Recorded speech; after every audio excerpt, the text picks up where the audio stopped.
शुभांकर भट्टाचार्य, शुभांकर जी, वाकई ये seat sharing का मुद्दा इतना आसान है क्योंकि यहां सिर्फ टीएमसी वर्सेस कांग्रेस ही नहीं है, आपके सामने वो लेफ्ट भी है जो हमेशा से आपके खिलाफ में खड़ी रही है।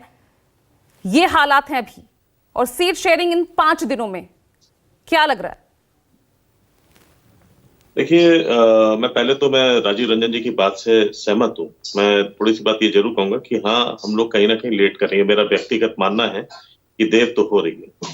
किसी बात को सीधे सीधे से नकार देना, ये पता नहीं, मेरी फितरत नहीं है। तो मैं ये बात नहीं कहूंगा कि नहीं, हम लोग बिल्कुल समय से चल रहे हैं। नहीं, ये बात गलत है, और बिल्कुल हम लोग समय से बहुत पीछे चल रहे हैं। और शायद यहाँ पे हमारी पार्टी को या हमारे कंप्लीट अलायंस को और ज्यादा अग्रेसिवली आगे आना पड़ेगा, और ये बिल्कुल सच है, इसमें कोई दो राय नहीं है। लेकिन ये कह देना कि इसमें बीजेपी को बहुत ज्यादा उस क्षेत्र में फायदा निकल के आते दिख रहा है, यहां से मैं थोड़ा सा डिफर कर रहा हूं। क्योंकि बात ये है कि पश्चिम बंगाल में आज के दिन में न्यूज, अखबार, ये सब बहुत ज्यादा पढ़ा जाता है, देखा जा रहा है, और ये समझ में आ रही है कि जिस तरीके से बीजेपी ने जो एक बदले का जो रवैया जो अपना रखा है, हर एक जगह पे आपने देखा, तमिलनाडु से जाके वो भी पैसा मांग रहे हैं, कर्नाटक पैसा मांग रही है, पंजाब पैसा मांग रहा है, दिल्ली पैसा मांग रही है, बीजेपी ये पश्चिम बंगाल, हम लोग कब से हमारा जो पेंडिंग पड़ा हुआ है, हम लोग उसकी डिमांड कर रहे हैं। लेकिन यहाँ पे ये बदले की राजनीति से सबसे ज्यादा जो नुकसान पहुंचा है वो स्टेट को पहुंच रहा है।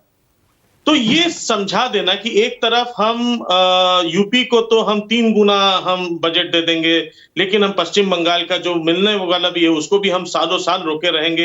ये सारी बातें वहां लोगों तक पहुंच रही हैं। उनको ये समझ में आ रहा है कि अगर इससे निकलना है तो केंद्र में एक बड़ा सा बदलाव चाहिए है।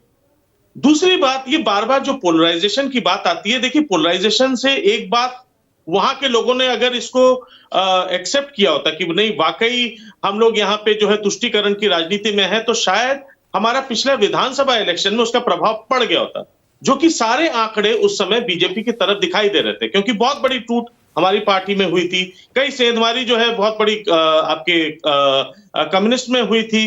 तो इस तरीके से बीजेपी के पास अपना नेता कोई नहीं था। उनके पास जो भी हैं, जो भी चेहरे हैं, वो बाकी के पार्टियों से बटोरे हुए चेहरे थे, जिनको लेके वो आगे बढ़े थे। लेकिन उसके बावजूद आपको याद होगा, नैरेटिव फैलाया गया था, 2 मई दीदी गई, हुआ था ना। लेकिन उसके बावजूद पूरे देश में एक चीज देखा कि एग्जिट पोल के सारे आंकड़े वो अलग आए, गलत आए उस समय।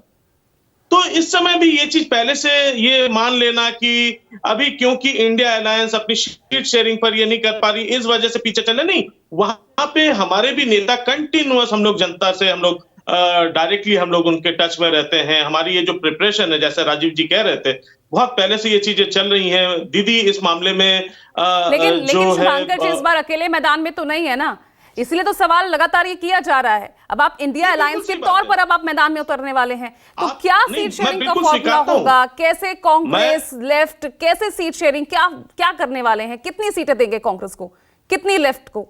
देखिए, ये डिसीजन कहीं ना कहीं आप भी समझ सकते हैं कि ये डिसीजन मेरा तो हो नहीं सकता। मैं ये जरूर कह सकता हूं, मैंने आपकी इस बात को स्वीकारा कि हाँ, हम लोग से देरी हो रही है, ये बात बिल्कुल सही है।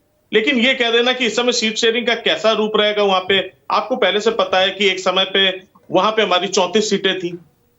वो पकड़ हमारी थोड़ी सी जरूर ढीली हुई, लेकिन उसके बावजूद आपने देखा कि पिछले इलेक्शन में भी, पिछले लोकसभा में देखे तो 10 से ऊपर सीटों। चलिए, शुभांकर जी का मैं वापस रुख करूंगी।